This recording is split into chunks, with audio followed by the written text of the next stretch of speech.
আজকে আবার আমার একটা নতুন পার্সেল চলে এসেছে। তো এর মধ্যে কি আছে তোমাদেরকে সম্পূর্ণ দেখাবো, তো ভিডিওটা শেষ পর্যন্ত দেখবা।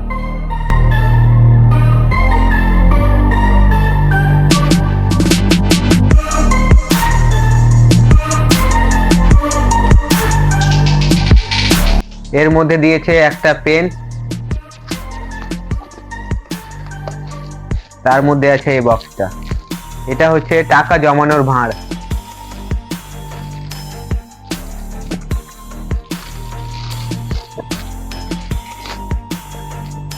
তার সঙ্গে কটা কাগজ দিয়েছে, একটা দুটা চারটা কাগজ দিয়েছে। তার সঙ্গে এটা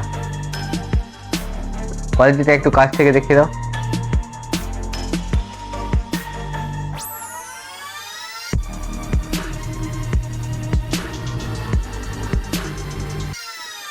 টাকা যখন ফুল হয়ে যাবে তখন এইটা দিয়ে বার করা যাবে।